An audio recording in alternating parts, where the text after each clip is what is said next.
Guys, before I kick off this episode, I wanted to mention the Eastman's Mule Deer course that is presented by Dan Picard and Brian Barney, and these are two of some of the best mule deer hunters that I've ever personally met.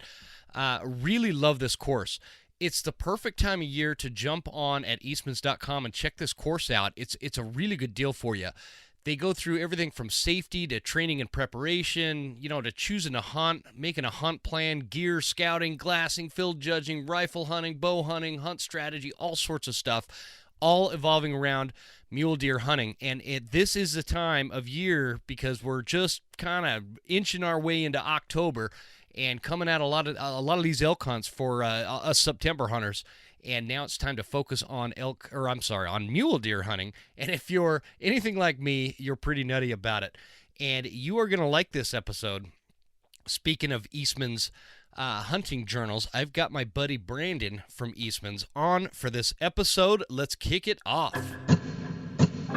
There exists a threat, from anti-hunting groups to politicians trying to give our land away, and we won't stand for it. Those vast western landscapes provide the space for our wildlife to thrive and a place for hunters and anglers to fuel the fire that sparks their soul. In this show, we share our love of hunting, fishing, and conservation. Here, we provide the foundation to meet these threats through passion and the grit of the American outdoorsman. Welcome to the Western Huntsman podcast.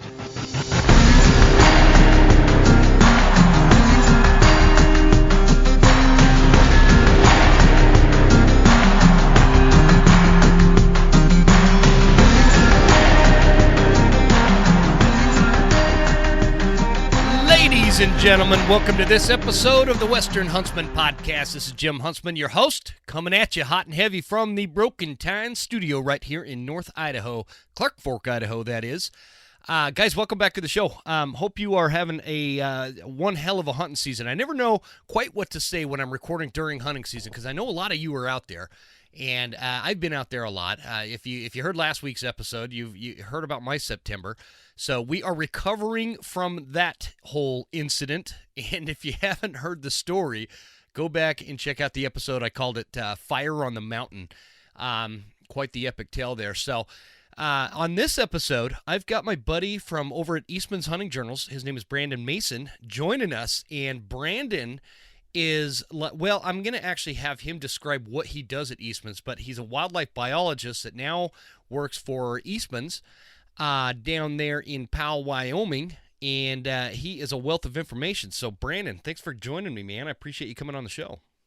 Oh, man, we've been trying to line this up for weeks, haven't we? But hunting season's here, and we're all busy. I know. We had I thought for some reason it was probably my fault. I'm pretty sure I've got it scheduled with Brandon, and I think I sent you a text message or something, and you were out bear hunting up in Canada, right? Yep. That was a sweet bear, man. Tell us about that bear. That was a hunt of a lifetime. It was part of something that we fell into because of pro membership sweepstakes that Mike Deming has going on. Uh-huh. And there was kind of an oddball cancellation opportunity, last minute deal. And the guys at work are like, hey, you want to go up to Canada and hunt giant black bear and crush waterfall in the morning? I'm like, is this a trick question? Or I don't know. Of course I want to go do that. Twist my arm. Yeah, exactly. And, up until this past year, or the last couple of years, I suppose, I really hadn't had much inkling to bear hunt, I guess. I didn't really, I guess, hit my radar. I don't know why. Probably because in the springtime, I'm usually chasing turkeys around, and in the fall, I'm doing, so many other things. And it just never really hit my radar. And I don't know what it was, but something came over me that I just wanted to get into bear hunting, and I got to come out into your neck of the woods actually and hunt with the cryptic guys this past spring, and shot my first black bear, shot with a bow. And then this opportunity came up in Canada. I'm like, yeah, I can't get enough of it. Ever since I arrowed my first black bear this spring, I am hopelessly addicted to black bear hunting, especially with a bow. And anyway, so we went up, drove Todd Helms, our editor at Eastman's and head of our Wingman brand. We drove 20 hours up to a place called Lacrete, Alberta, and my 17-year-old son got to come with and run the video camera for us. as he's done on occasion for me over the years. Brandon, you have a 17-year-old son? I do. Yep. How old are 17-year-old you? son. I'm 45. Oh, gotcha. That explains it. Dude, you do not look 45, man. I'm not saying that to be flatter. I'm not flirting with you or anything. It just, I didn't think you were, I would have never guessed you were old enough to have a 17-year-old son. So. Well, I'm telling you, I'm starting to feel it.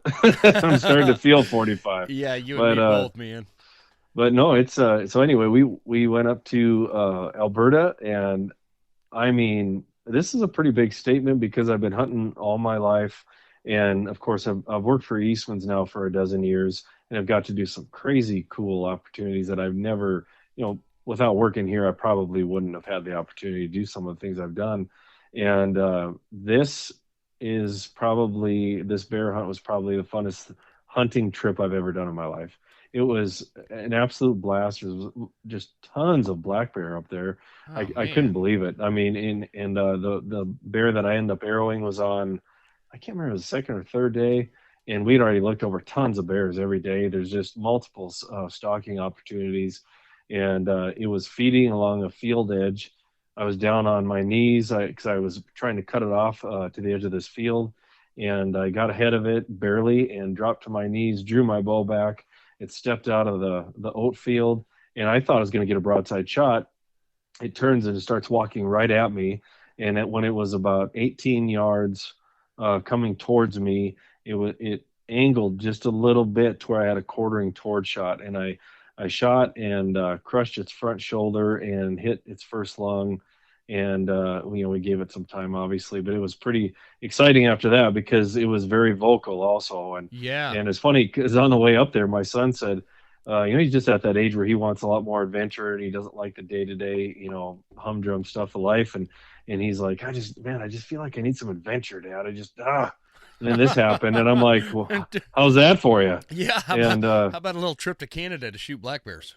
Well, and the thing with these black bear up in northern Alberta, there's some of the largest black bear in North America. And so you're basically you're hunting a bear that's the size of a small grizzly, and maybe not even a small grizzly, kind of an average size grizzly. And I mean, I've sent you the picture, and compared to my little cinnamon phase black bear that I shot in Idaho this spring, that thing looks like a little puppy compared to this thing that I shot up in Canada. It's a freaking Volkswagen, man. I couldn't believe it when you sent me that. And I didn't know you were in Canada. And I was like, what the hell, man? Is that a Wyoming black bear? And so that was like my first kind of reaction. And it's interesting because you said something I want to go back to, so I'm trying not to forget while I'm talking about this huge bear you got. But yeah, the two bears that I shot this year, if you added them together, wouldn't be as big as that bear. I'm serious. And to your point about comparing it to a grizzly, we have grizzlies here in North Idaho, and I see trail cam pics and other pics all over the place here in North Idaho.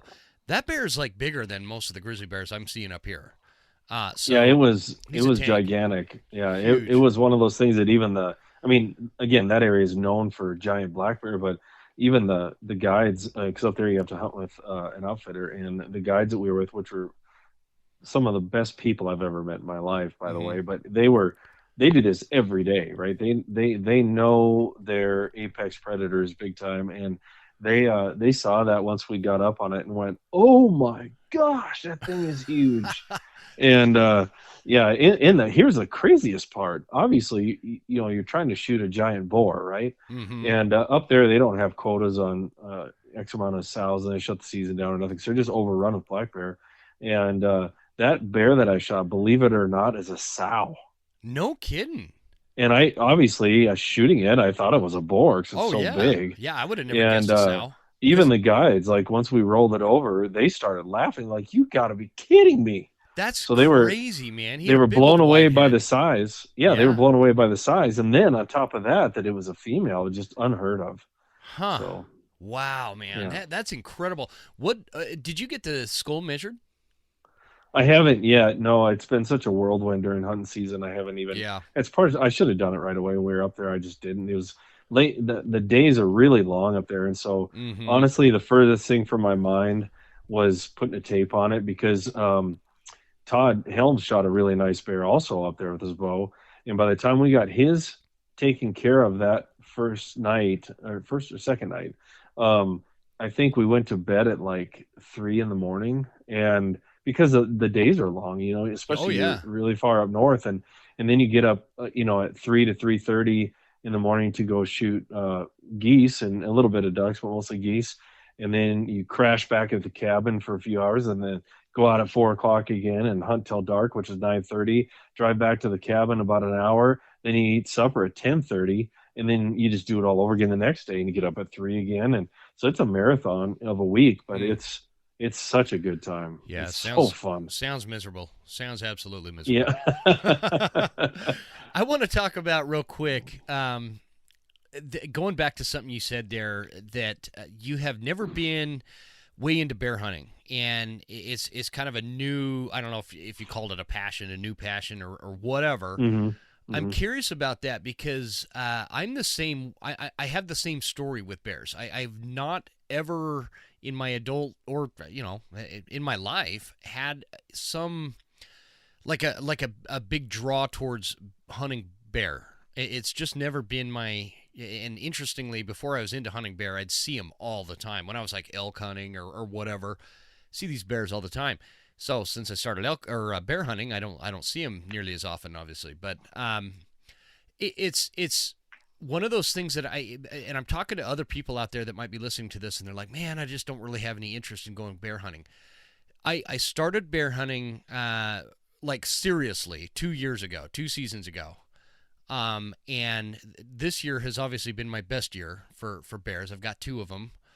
And it has inched its way up to like my top 3 hunts at this point.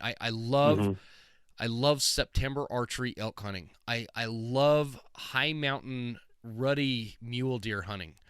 And I now I added this black bear thing where I love black bear hunting. I love spring hunting and I love fall hunting. I just don't know what it is, but there's something about hunting these apex predators and going after these bears that are so elusive.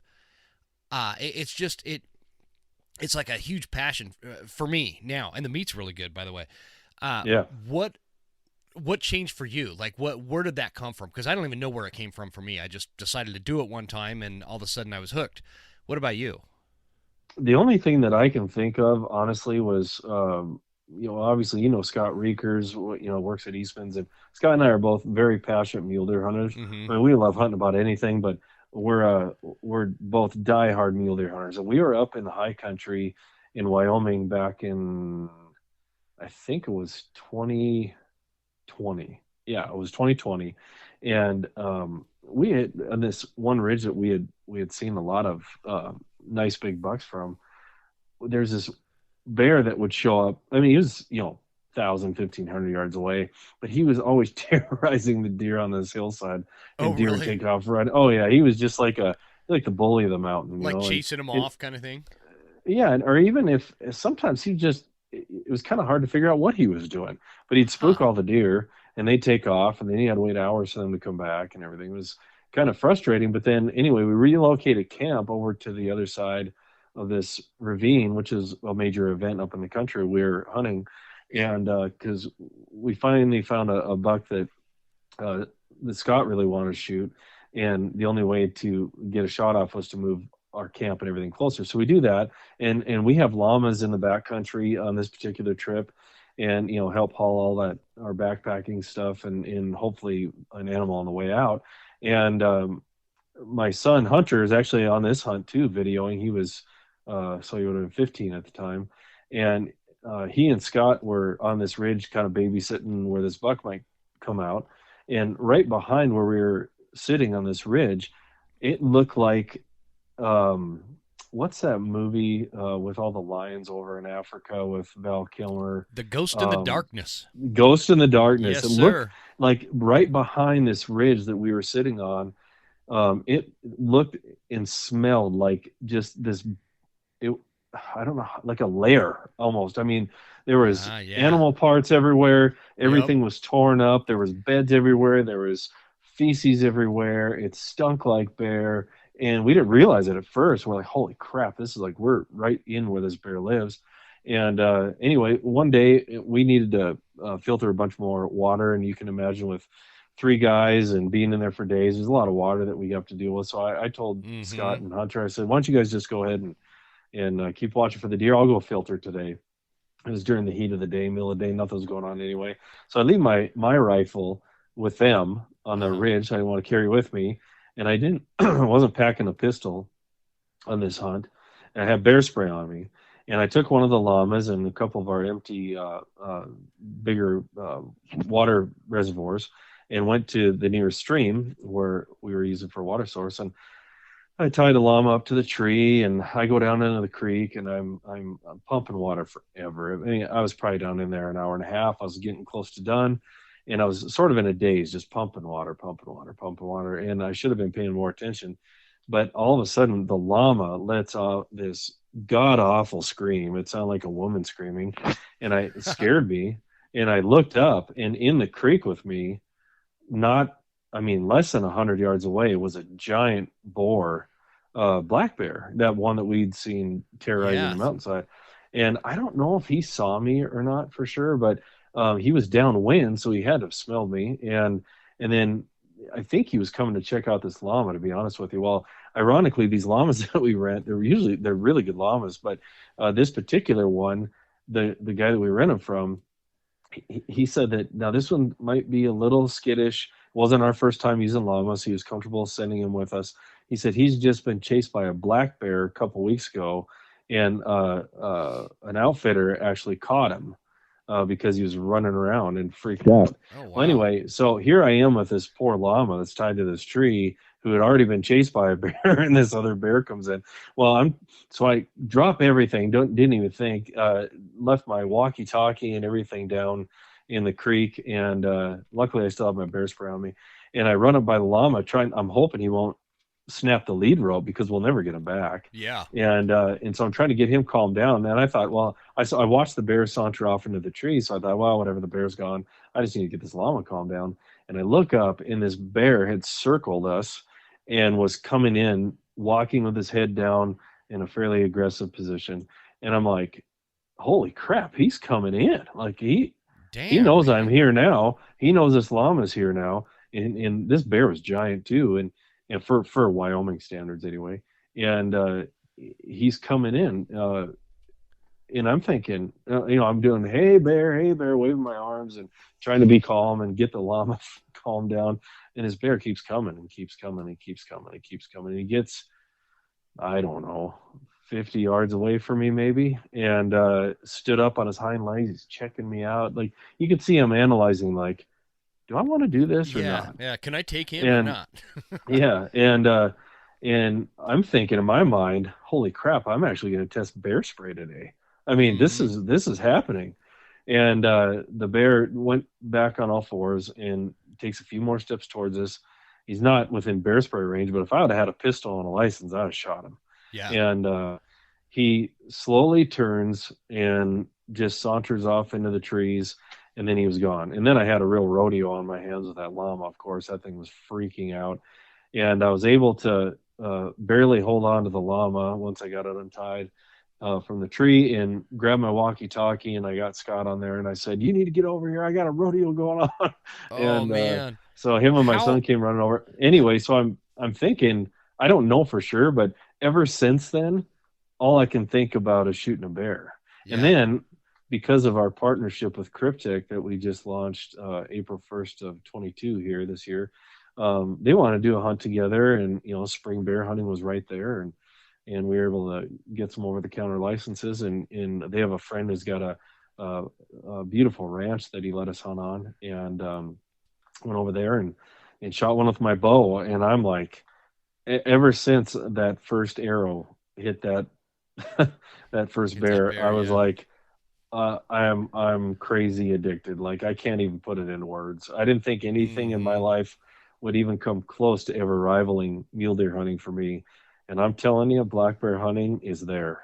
I absolutely love it.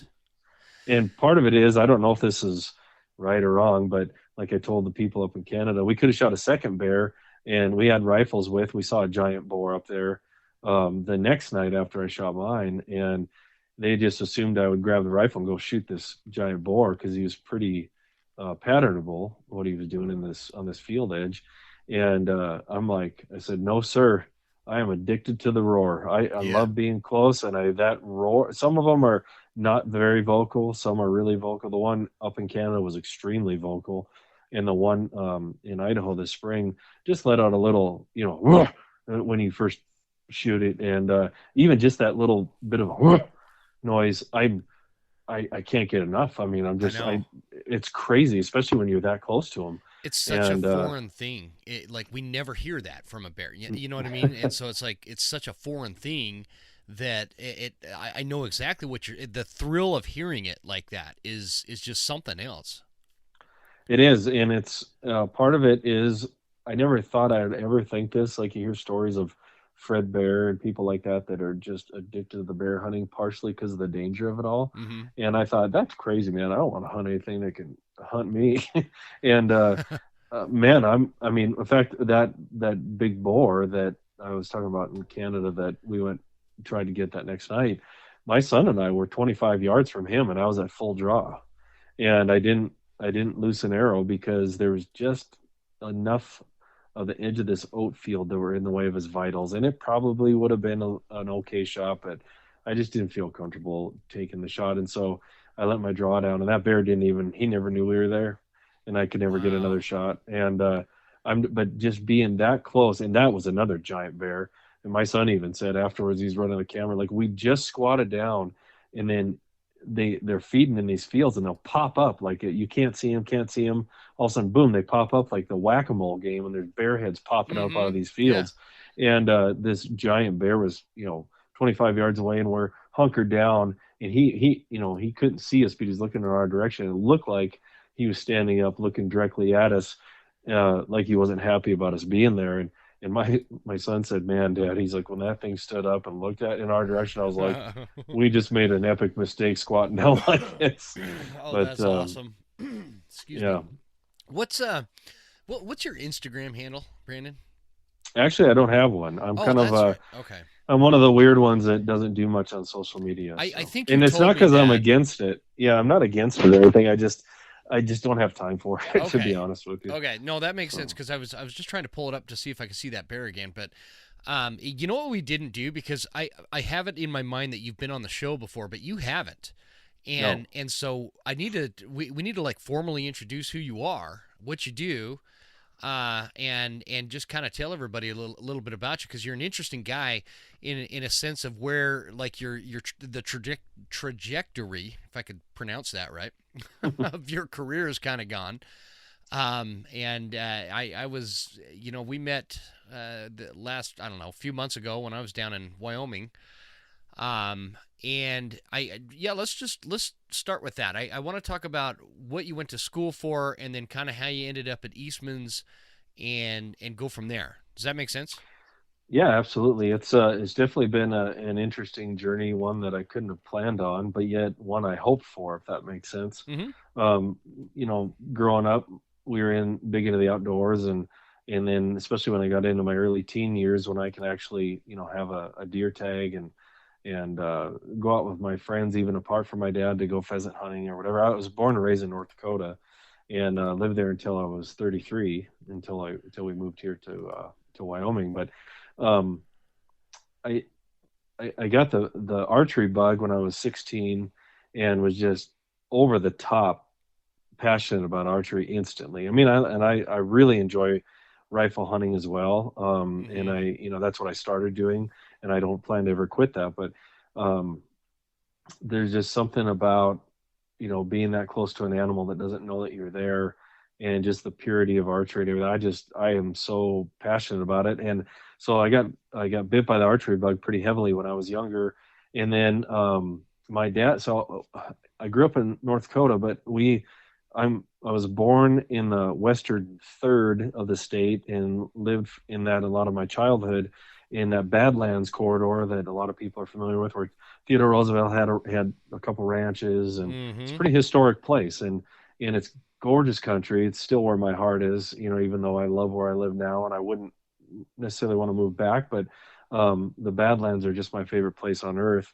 And but at that time, it was probably 1992 or three when I got the archery bug, and there was no that I knew of at the time. There was no publication or there's no videos. At that time you'd go to the your local VHS store and rent hunting videos. Yep. And now that wouldn't be politically correct, of course, to do that, but you could do it at that time. And we were always looking for mule deer stuff, and there was nothing around that was just mule deer. It was mostly whitetail, which I like hunting whitetail too, but we're such mule deer fanatics.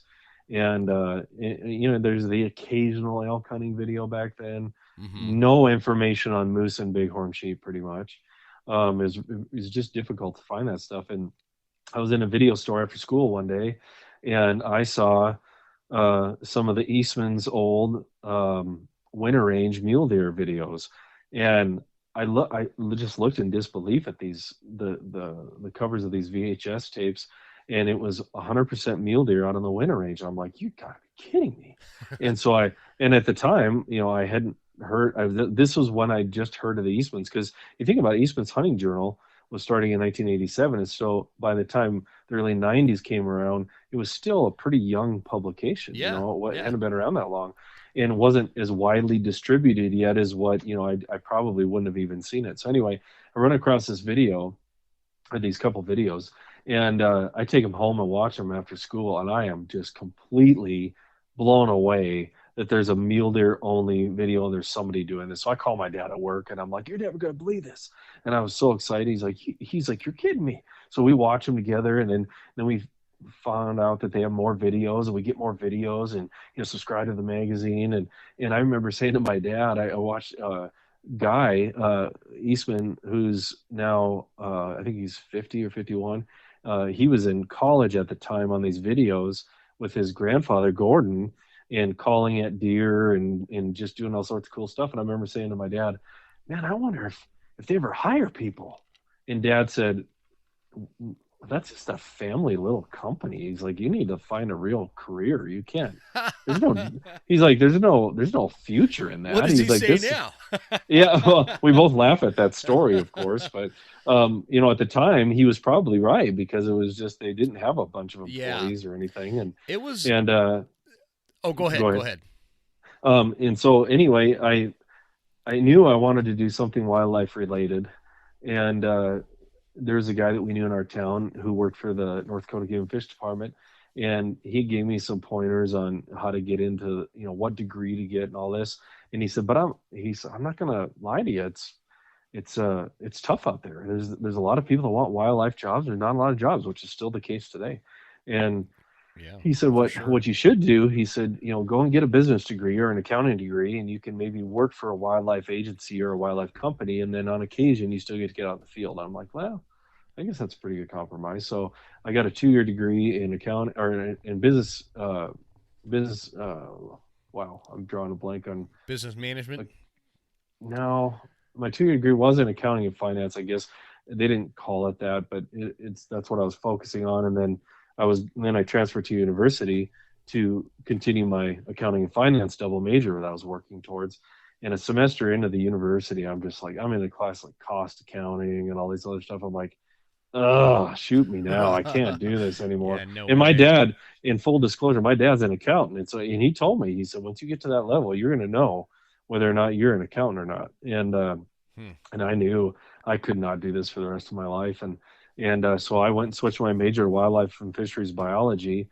Even if it was going to be hard to get a job, I thought I just, at least this is something I can really get my teeth into and focus on and be excited about. And it's true. It was very hard to get into that line of work. You got to do a bunch of seasonal jobs. I worked for the North Dakota Game and Fish Department in a couple places as a seasonal, with the Forest Service. I mean, I was taking any wildlife job I could. I worked at Cabela's in college. Was that like an internship or something, or did they pay you? Yeah, kind of. They call it a seasonal position now. So in college, I was a summer seasonal. So I worked. I would do trail maintenance for the Forest Service, or I sprayed weeds and planted food plots and fixed fence and whatever else for the Game and Fish Department. Oh man, you're just kind of a jack of all trades. You're sort of a utility infielder, and you're actually doing a lot of the fun work that people go to school for. That you think you're going to be out in the field your whole career, but by the time you actually get a decent paying job in that line of work, you're still driving a desk.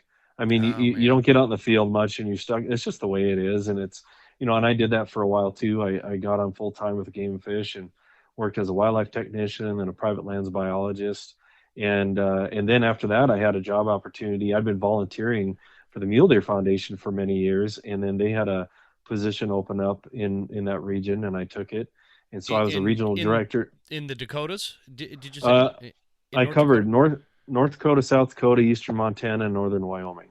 And so I had Huh. a heck of a territory. I spent a lot of time driving in my Suburban and setting up chapters and working with chapters to do projects with agencies and private landowners and then when I wasn't doing the chapter stuff, I was the only biologist on staff at the time.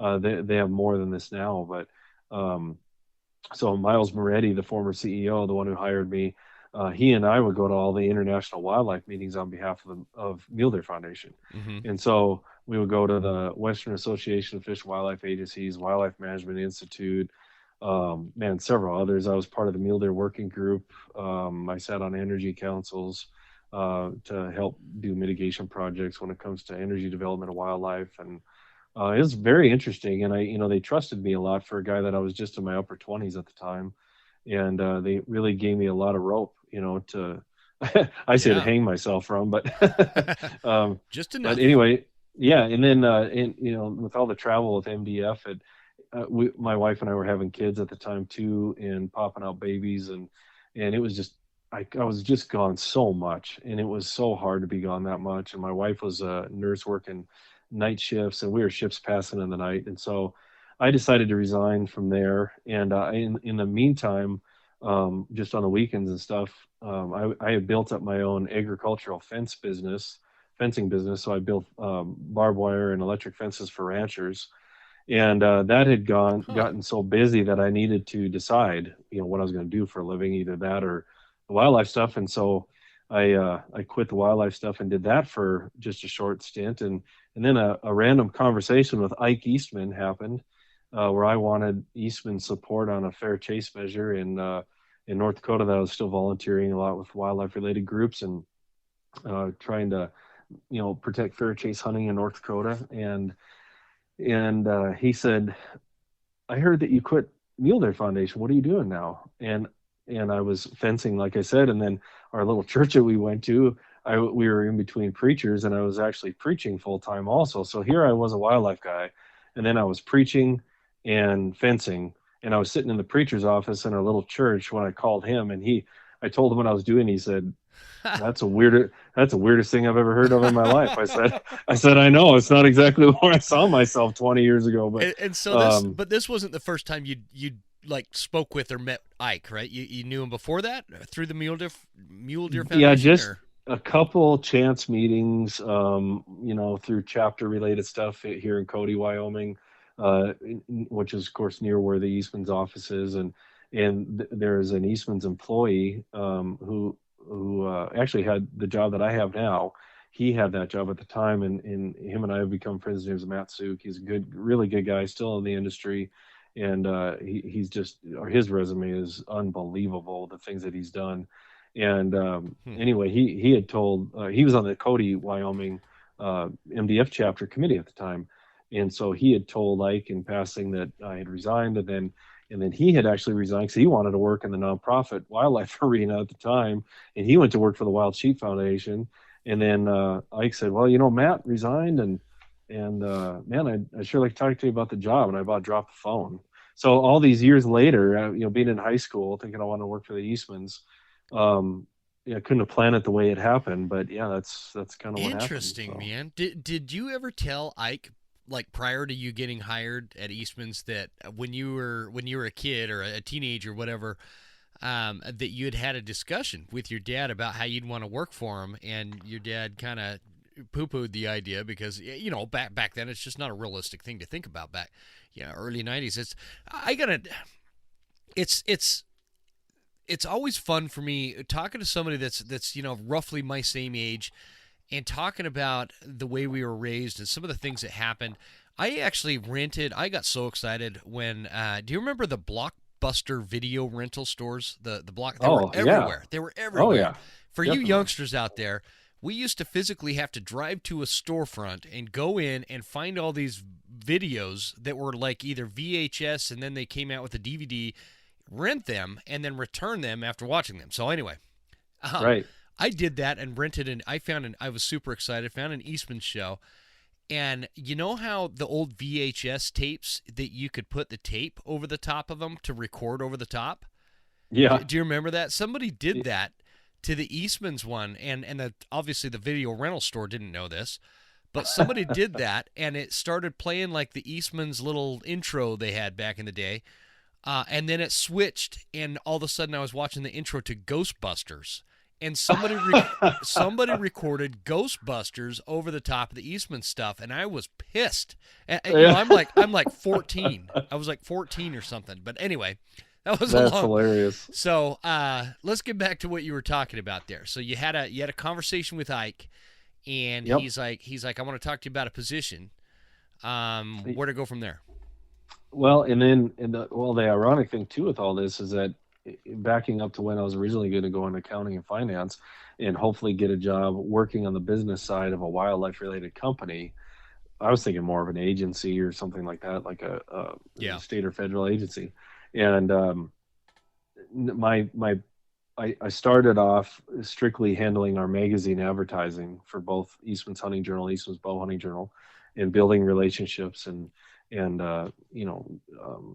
prospecting, calling people to advertise, plus getting their gear into test and which eventually leads into more sponsors and different partners and this and that in the industry. It's a constant evolution, really. I mean, consistency is key, and we shoot hard for that. But there's just always change, always something happening, and over time, because I've been there a long time now, next to Guy and Ike, I've been there the longest out of anybody, and I'm now I guess we don't really get hung up on titles too much, but I'm going to trust Ike on this because he's the boss, and I've heard him call me the VP of Sales and Marketing. That sounds pretty important. Man, but that is official. Do you have business cards that say that? I don't think they say that. I think you in fact, should. when we do business cards, we intentionally leave things just with our contact information because we don't get too hung up on titles because we all wear a lot of different hats. I mean, one day most of my day is on the phone, on email, texting, whatever, social media at work, even though I don't do it personally. And just reaching out to people and building relationships and making the relationships we have with our partners stronger. And I love it. I just absolutely love that part. But then there'll be say that's on a Monday. Then on Tuesday, I might be writing 3 articles for the magazine. And then on Wednesday, I might be going out shooting a video tip.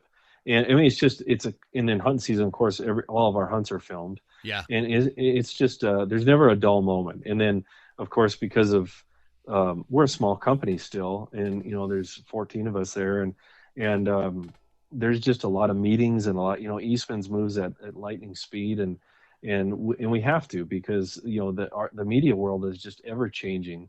And I mean, when I started 12 years ago, I never thought in a million years that we would have a podcast, let alone as many podcasts as we have now. So podcasts and webisode series and social media and e-newsletters. I mean, the list goes on and on.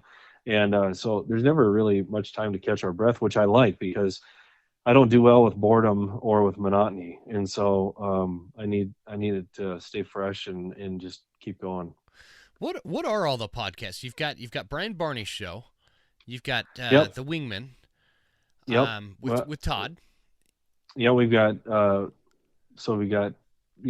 we're partnering with you on the Western Huntsman. We've got Eastman's Elevated, which is what Brian Barney does. We've got the Wingman podcast. Brian and us had also started another podcast a couple of years ago called Flycast by Eastman's, which is fly fishing podcast. And then is that still going?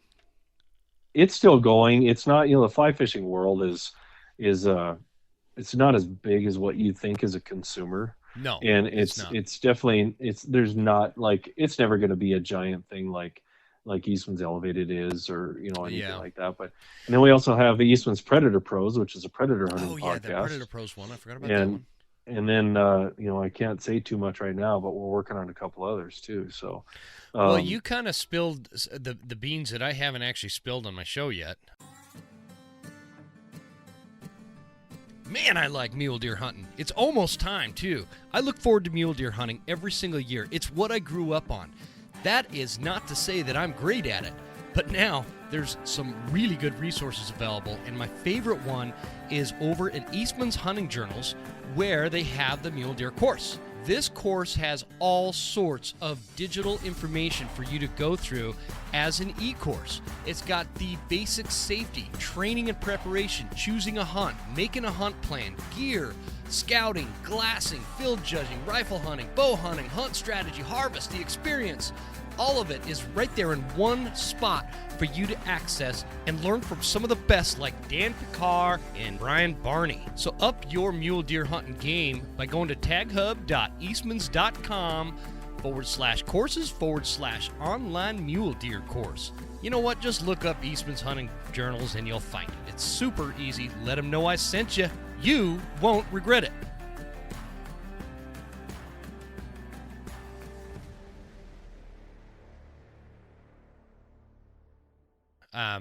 Just for those of you listening, what he said there, yes,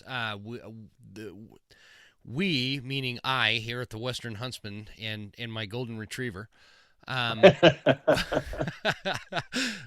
we have decided to partner with Eastman's Hunting Journals, and we're gonna do more of like a formal announcement down the road or whatever, but.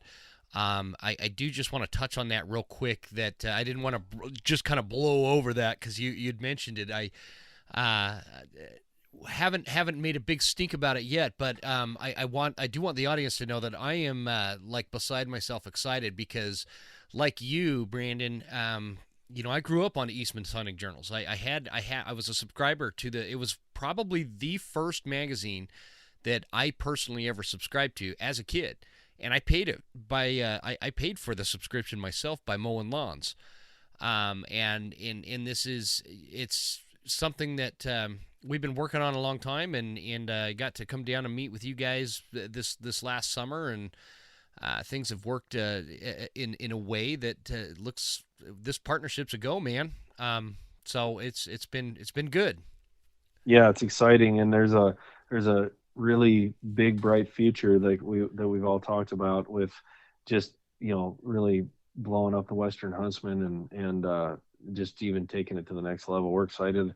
We're super excited to be working with you, and I know you and Scott talk more often than anybody probably in our office. But, I really like Scott, man. He's such a cool dude. Yeah, and everybody at Eastman's is. It's just an interesting thing, Brandon. Like I don't know. It's again, I've known who grew up out west and doesn't know Eastman's Hunting Journals. You know what I mean? Oh man, I know, and it's really dumbfounding too to because of, like you said, you and I have been around long enough to know what it was like before them. Yeah.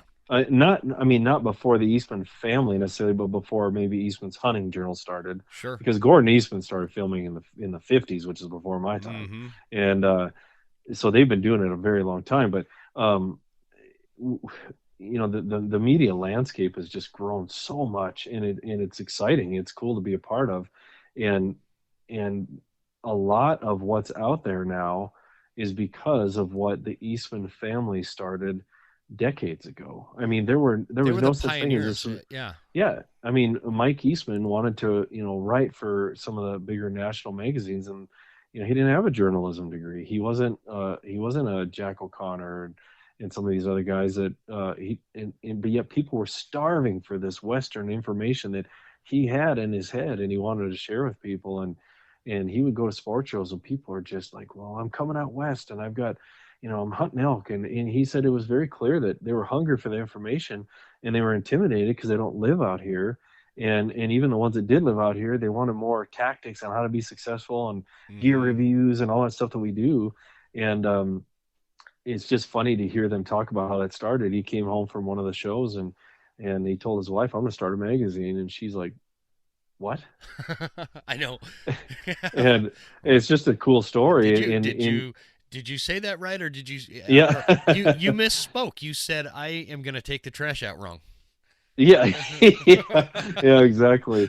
And so that, all these years later, it's evolved into what it is now. And like you said, there's a whole now more than one generation. There's two or three generations of hunters that don't even really know what it's like without Eastman's being a presence there. Yeah. And there's times where we get busy in our day to day, and like any job, and you get caught up on deadlines and moving at the speed of light and your next travel and whatever else, and sometimes you forget just how important that is and how much it means to people and how much it meant to me before I worked there and still means to me. I mean, Yeah.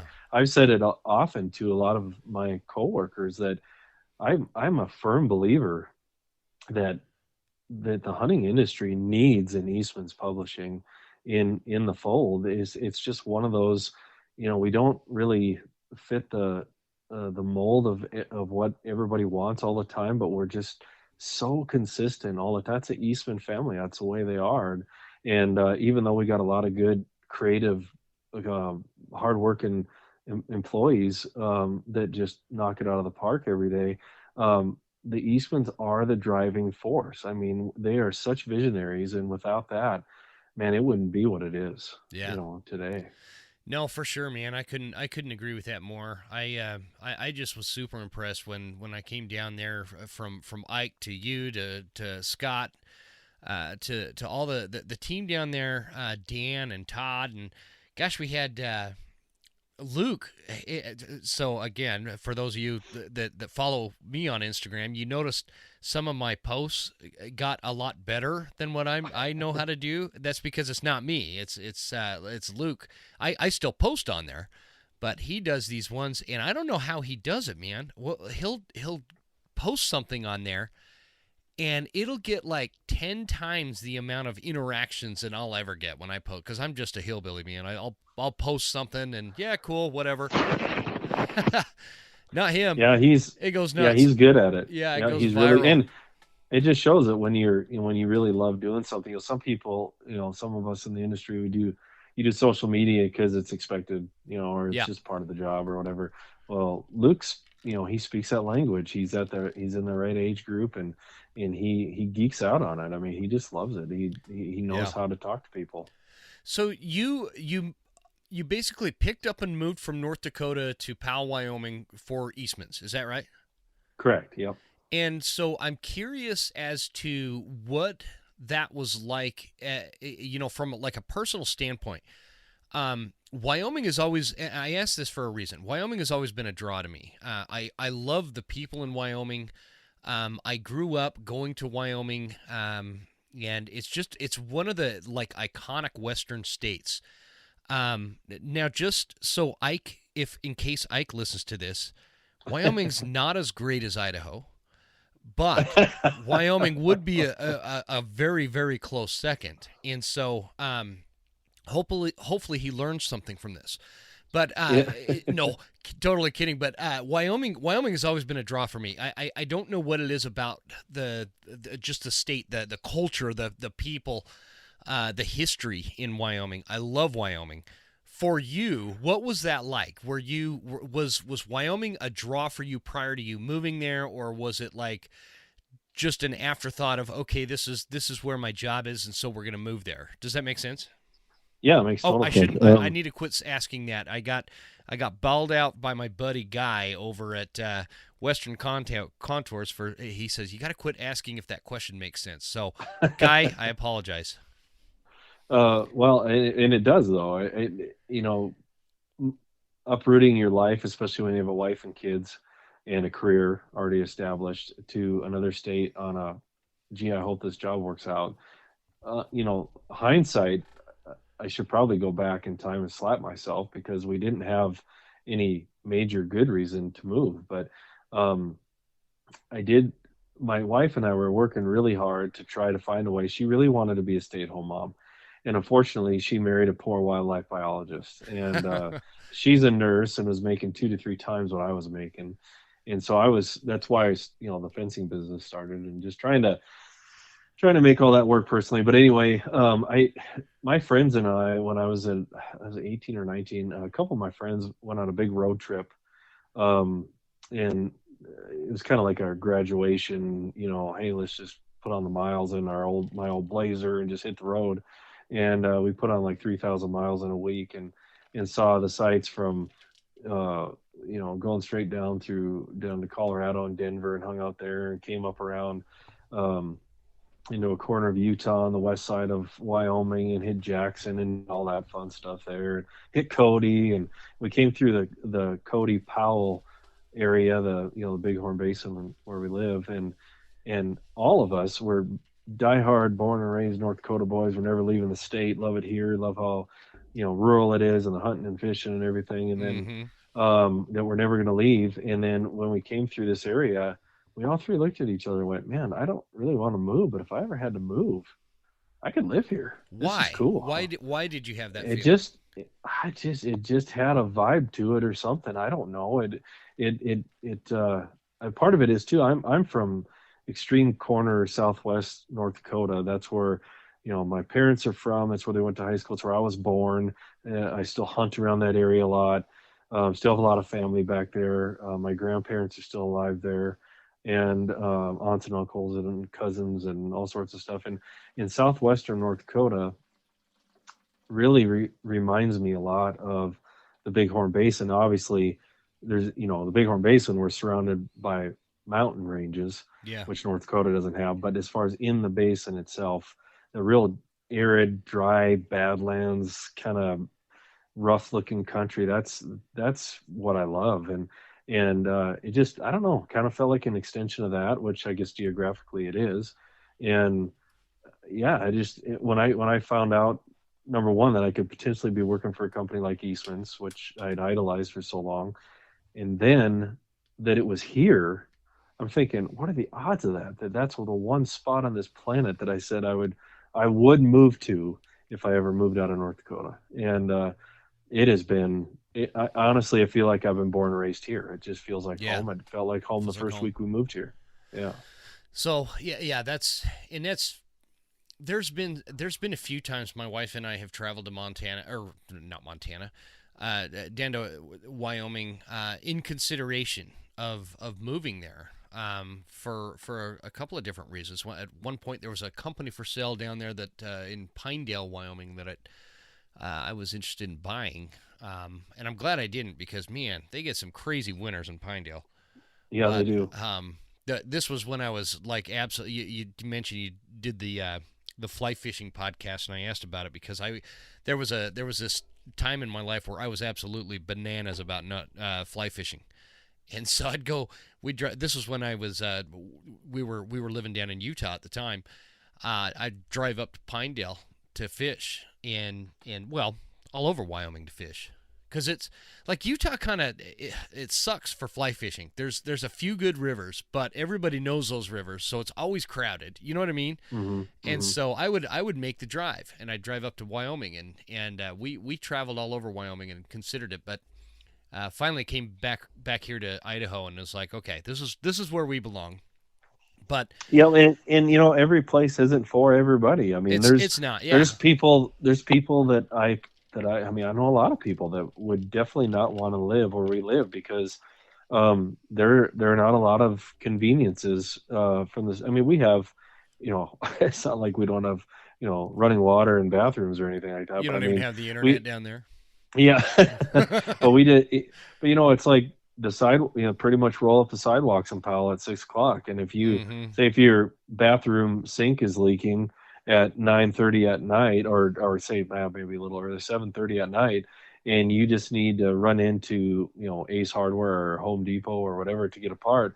Well, tough luck. First of all, we don't have Home Depot. Second of all, the hardware stores close at 6. Yep. And so you just you got to wait. And the closest town that has a lot of that stuff is Billings, which is 90 miles away from us. So you're not going to just run there on a whim real quick Yeah. in the evening. And so yeah, we're fairly isolated, which that's part of the reason why I like it here. Is it's not for everybody, and and I'm glad it's not for everybody because I don't want everybody living here. No, I totally. That's how we are in our neck of the woods, man. In our town, it's they like you said, they roll up the streets and shut her down for the night. But I don't want people to know because and we laugh about my wife and I laugh about this and stuff because people will tell us, well, why don't you do what is that? I always forget the name of it. The food delivery thing where people drive you the food, Grubhub, Uber, Oh yeah, something like yep. that. Anyway, you can get when we go to like a big city, you can get an app and they'll actually bring you food and it's pretty quick and it's pretty cool. We don't have that kind of stuff here, and No. and that's okay with me and it's okay with my wife. But I tell you what, a few more trips to like Powell and Cody driving in at midnight like we did last time. And seeing those giant mule deer bucks on the side of the road, just hanging out like the way they were, man, you guys have some big muleys down there. I Yeah, don't they're I don't want to promote that, but you do. You do. the deer population in Wyoming overall, quite frankly, is disappointing. But there are still pockets where it's good. I moved here with the illusion of shooting a big old mule deer every single year with my rifle, and I haven't shot one in 12 years. And it's not because I don't see mule deer. Part of it is I grew up, I'm part of the heyday of mule deer hunting, and I've seen and have harvested and have pursued some truly magnificent animals where I grew up. But even up there, it's not the deer hunting just isn't what it used to be, and it's sad. It makes me sad because I don't know if my kids or grandkids are going to get to experience that same thing that I did. But the good thing is there are conservation measures that people are trying to take, and agencies and nonprofits and all that working together. And I think that some of the the silver lining to that cloud, I guess, is that there seems to be a lot more collaboration than there used to be, which is a good thing. Too many times you'd have, this wildlife agency and that nonprofit and this other agency that they're all trying to do their own little thing. Nobody's talking, nobody's communicating, and they're not pooling funds together because wildlife management's expensive and Oh, for to do it sure. right, especially when you get into western lands with trying to manage sagebrush and cheatgrass and aspens, and I mean, it's a very complicated uh ecology out here, and because of the lack of moisture and everything, it's not something that you can just do quickly and Yeah. easily. You got to be in it for the long haul, and I think the good thing is that there's some positive results that are happening from finally some studies that were done in collaborative projects like the migration initiative and others that finally there's some headway being made, but it's just going to take time. I mean, Well, what it, what's happened, Brandon? What is the cause of the deer population going down in is it are you saying it's like a Wyoming thing or is it what it's is it? it's across much of their range, and it's when Yeah. I I mean, work we for all MD know. Oh, go ahead. Go ahead. when I worked for MDF and I would speak at banquets, people would always ask me, "What's the number one thing that's driving mule deer numbers down?" And I said, if there was one thing, we wouldn't be having this discussion. The problem is there's half a dozen things, and they're all working at the same time, and so it's kind of the perfect storm. And there's it's not just this one thing in every part of the mule deer range, but if you figure across a range in certain areas, you have all at the same time. You might have a few drought years, and Mm-hmm. then they get hammered by a tough winter, and maybe that's during an oil and gas boom. And I'm not anti oil and gas development at all. My dad used to work in the oil field when I was a kid, and I drive three different gas guzzling Suburban, so I understand we need the resource. But the booms definitely have an impact on the land, and so that luckily in the energy companies have a seat at the table now too in some of these mitigation projects, and so they're trying to do things smarter and more wildlife friendly, and then you have predator issues, Mm-hmm. and then you have subdivisions, and like our former governor Friedenthal, when I was at an energy conference back in the mid 2000s, he said, the energy industry, yes, should have a seat at the table and does have an impact on the land. But like he mentioned, he said, it has a permanent impact on the land because energy development, especially oil and gas, is there's a reclamation part of those contracts, right? And those wells aren't producing forever. They will stop producing or not produce as much as what it's not worth having them out there anymore, and they will have to be reclaimed. And I've seen in the area where I grew up where there used to be wells most of my life, and boom, they're gone, and they recovered it or they restored it. So those can be reclaimed, and they are reclaimed. But subdivisions, guess what? When there's houses up, they're not going away. Yeah, totally. And that's drastically affecting migration corridors in the winter range. And a lot of times where people want to be in the wintertime or on the landscape where it's beautiful and scenic, that's where the animals want to be. And it's not because it's beautiful and scenic, it's because it's got the resources that they need. Yeah. And and then you got, there's more and more roads, highways and developed county roads and everything out west than there ever used to be. And so, mortality along the highways is a factor. Mm-hmm. And so there's overpasses and underpasses that have been done to great success in certain areas, like around Pinedale, where you were talking about, and in many other places too. And competition with elk. Elk numbers largely are booming around the country. And I'm not anti-elk. I love elk hunting. But whenever you have areas that have really large numbers of elk, you will not have really large numbers of mule deer. What is there like a biological reason behind that, Brandon? Like why? Because I grew up in Utah, where they don't have whitetail in Utah, or well, they might now. They didn't when I was a kid. It was mm-hmm. all elk and mule deer, and they would be together, not together, but there would be a herd of elk over here on one side of the draw, and you look over and there's like 3 mule deer bucks, and you look down a little bit lower and there's some muley does and what have you. And so what is it about elk and mule deer? Is that like a bad combination in terms of they're territorial and they kind of kick each other out, or what happens there? Well, I think there's a lot of things that happen there. Number one, elk are a larger herd animal, generally speaking, and they tend to exist in larger numbers, and they are very adaptable to not only weather but also habitat changes. And you want to talk about a species that can move through an area and mow down a lot of vegetation. Man, elk can do it. Mm-hmm. And again, it's not that elk and mule deer don't coexist at all together. It's just wherever you see large numbers of one, you're not going to see large numbers of the other. And some of that is just habitat based. Sometimes there's areas where there's a lot of mule deer, and it's just not the best elk habitat. There's not as much grazing type habitat. It's more browsing habitat. But however, elk are browsers and grazers, and so they're going to eat a lot of those same groceries too. And think of it this way: if you've ever ice fished before, and you're catching perch through a lake or through a hole in the ice in a lake, and you're hammering the perch, all of a sudden, nothing. They just disappeared. Like, where'd they go? And I don't know, 5-10 minutes later, you look down through the hole and you can see the front end of a giant northern pike. And they moved in, and that means the other fish better leave.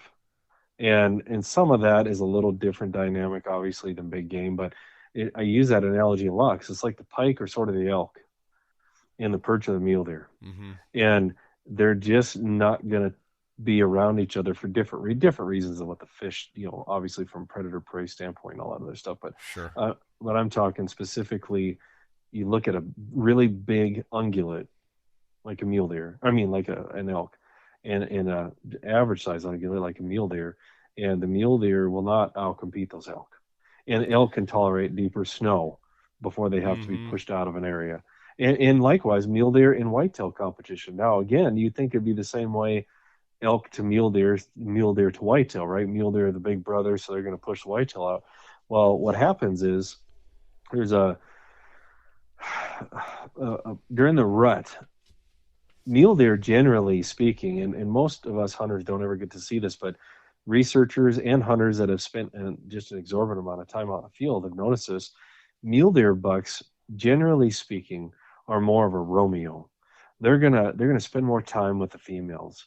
They're not a wham bam thank you ma'am type of a critter like a whitetail buck is. Mm-hmm. Whitetail are very aggressive, and it's not that a whitetail buck is going to beat the tar out of a big mule deer buck during the rut, but what they will do is they will breed those mule deer does much quicker because the than a mule deer buck will, because a mule deer doe is also expecting to be romanced a little bit more. Hmm. And whereas that whitetail buck comes in and boom, breeds her, and he's off to the next one. Well, guess what? She's been bred. And so she's not going to allow another buck to breed her. And that copulation is either going to be unsuccessful or it's going to relate. There's a bunch of different theories. Some are proven, some are not. But it may produce an offspring in which obviously there's crossbreeding that happens, but the percentage chance of them having a successful fawn is not high. And when they do have it, they could be sterile. They could exhibit some of the worst characteristics from both species. Yeah. There's a study that was done that I read in college of the crossbreeding between mule deer and whitetail. And what will happen is sometimes there will be a fawn crop that will have what they call a dihybrid gait, meaning that you know how mule deer stot and bound off very quickly, and whitetail kind of run more like a dog, right? And they get it, they're just motoring across the prairie. Yep. Or across the hillsides. Well, some of these hybrids will exhibit characteristics of both of those, but not the best ones of both of those. Yeah, that And is so that's Dr. Valerius Geist study, I believe, up in British Columbia. yeah, I read a bunch of Dr. Geist studies, and in fact, he's the one that I first heard talking about, a mule deer buck being more of a Romeo. In fact, sometimes what they'll do to kind of what we humans would say get the female in the mood, try to almost trick that doe's body to go into estrus, is a mule deer buck will make a very nasally, noisy sound that sounds like a fawn. Hmm. And in sometimes that will make the doe receptive to him. Yeah.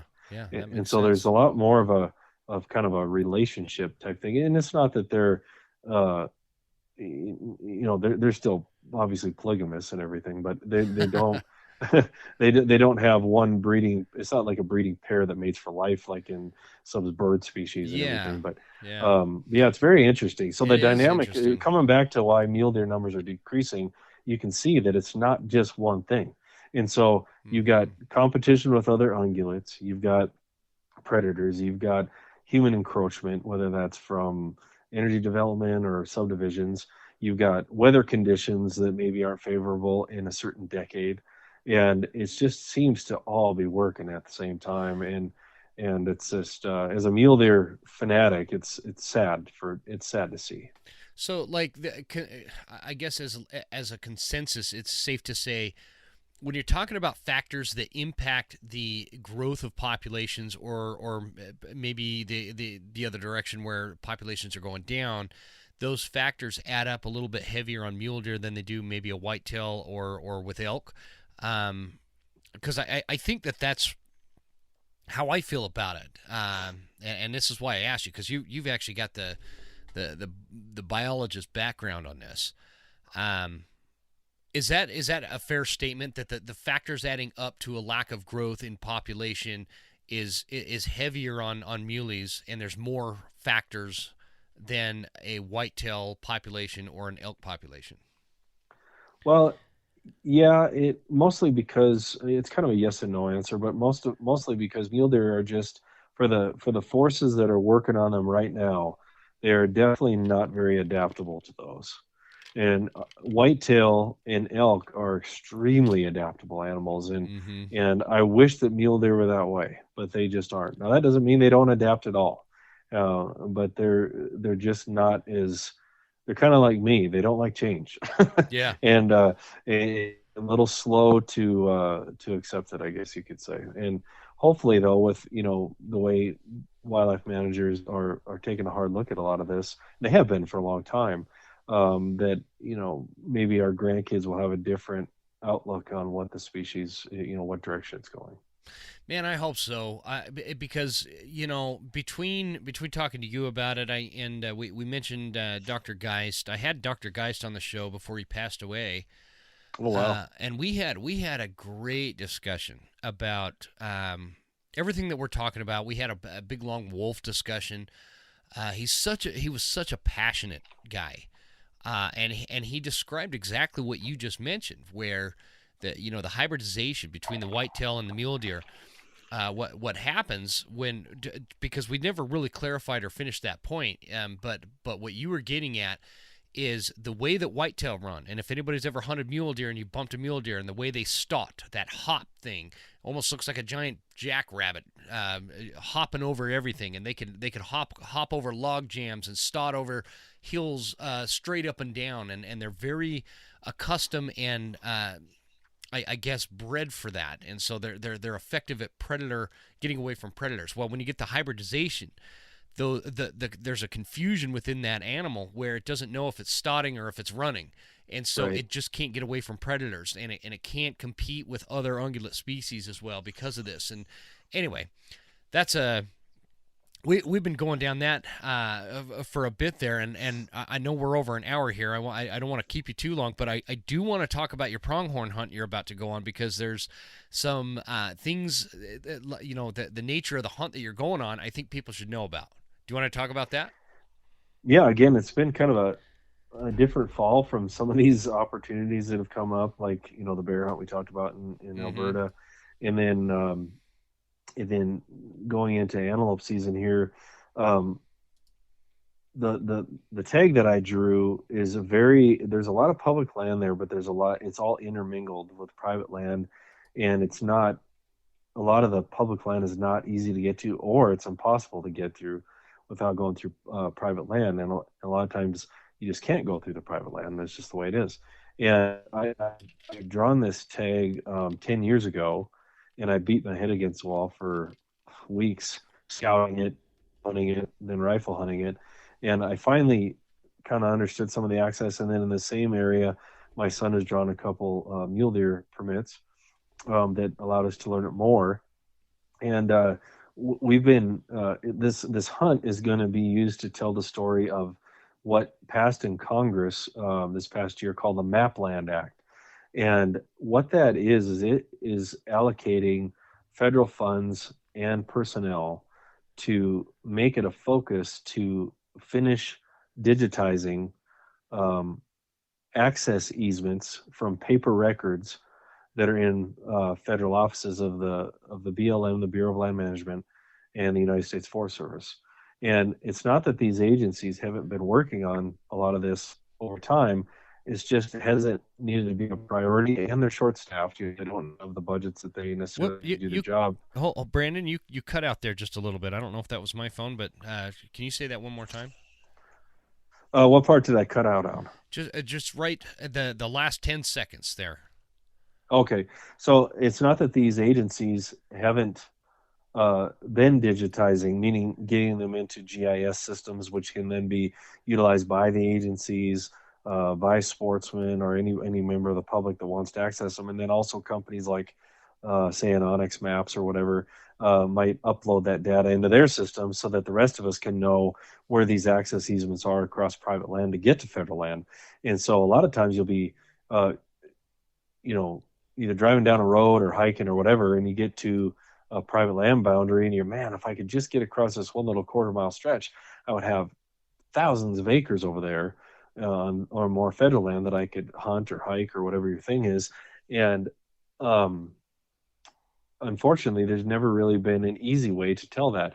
And so these paper records, with these easements that have been on file in the federal offices, uh, in the local offices, the regional offices, and then also the county offices, of just your local county clerk. You can find this information, but it's not easy. It's not quick. It's not definitely not when you're out in the field. And in fact, a lot of even personnel in the federal agencies may or may not know where some of these easements are. And so what these easements are, it's something that they're still being acquired here and there. It's not like they're taking anybody's land. It's with willing landowners who have agreed to allow access on a 2-track or a developed road or whatever it is, but it's private, to get across their land to get to the federal land. And that helps not only us as sportsmen get to some of these other federal lands that we can hunt on, but then also helps the land management agencies get to their parcels of land easier and help, whether it's wildfire management, timber management, grazing management, you name it.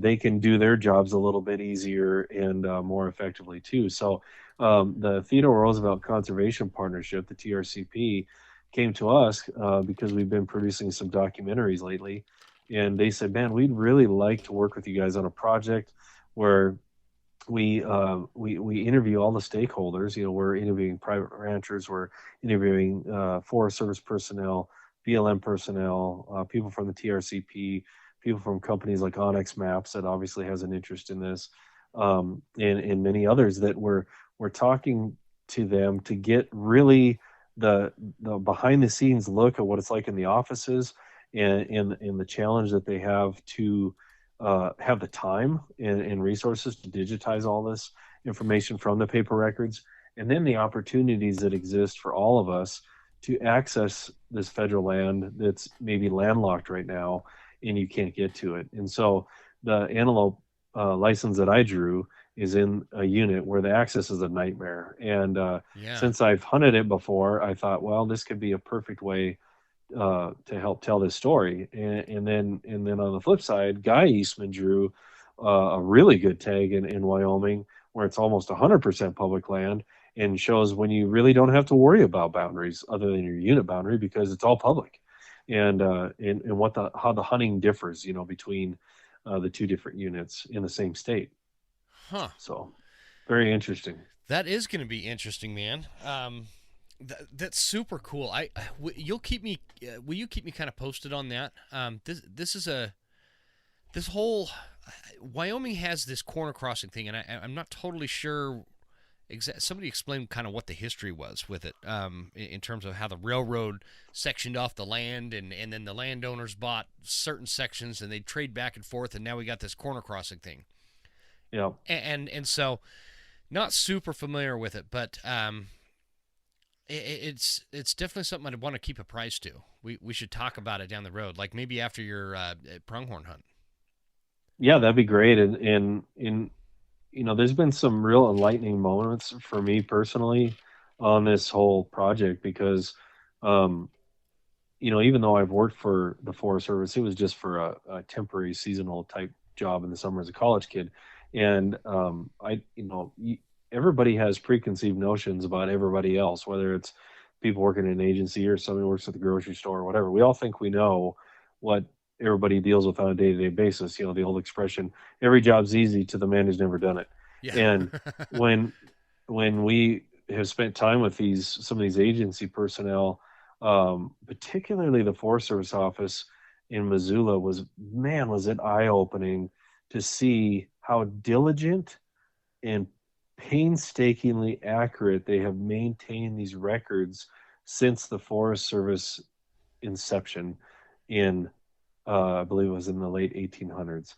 And I'm talking thousands and thousands and thousands of records just in this one regional office, let alone the rest of the regions in the country, that have been just diligently maintained. And back in the microfilm days, they were transferred to that. So there's paper records, microfilm records, now GIS records, and they've been working on these for 20 years. And it's not like they haven't been trying to get this out. It's just that I just wasn't prepared for when we were there just last week, how insanely organized they were. And it was really cool to see. And it gave me a whole new appreciation for what some of their staff has been working on for most of their careers. In fact, the gentleman that we interviewed, I don't know how old he is. He's probably I would guess in his 40s, maybe upper 40s, maybe not that old. I don't know. I'm a terrible judge of age sometimes, but no, he's not an old man, right? He's not 90, and he is only the third person to work on those records in the past 50 years in that office, which means there's been 3 highly dedicated individuals that have made that their life's work. Yeah. And that's amazing to me. That is amazing.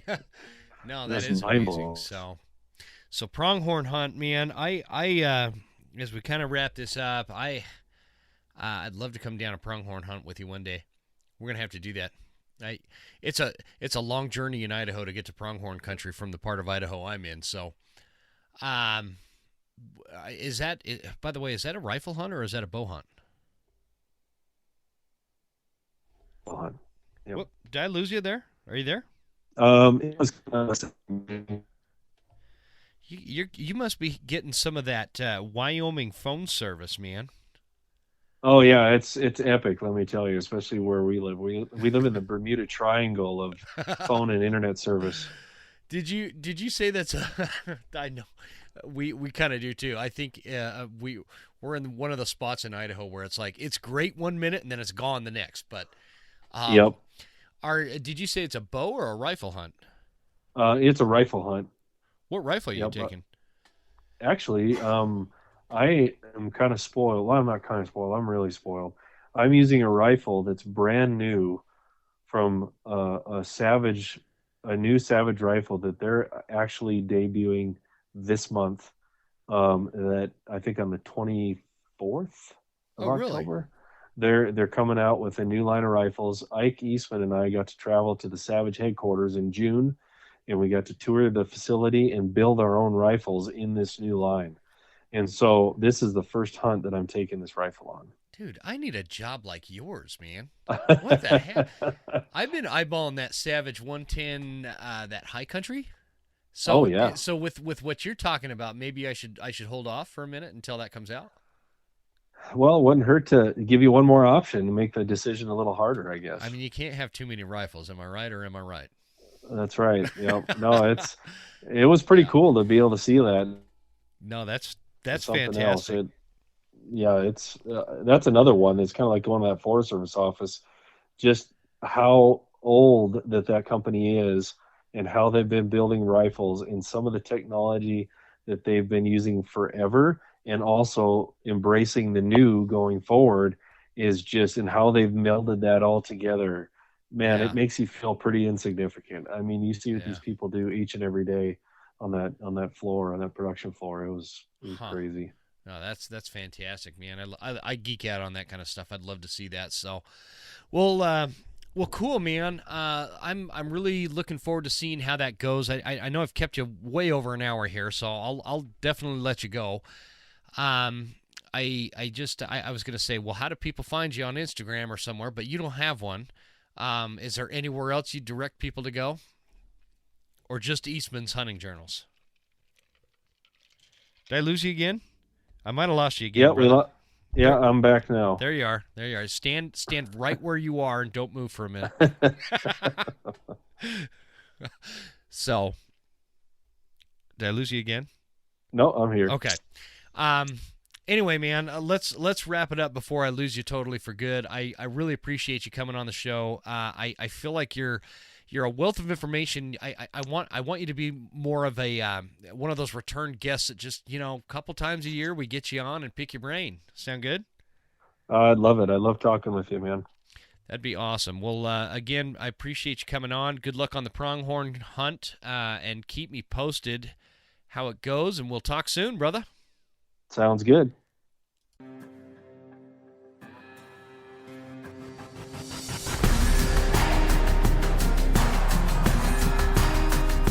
You made it. That's the end of the episode. Thank you so much for tuning in. Please make sure you're following us on Instagram at the Western Huntsman, and write us a good review at Apple Podcasts. Thanks, guys. See you next time. Stay Western, and I'll see you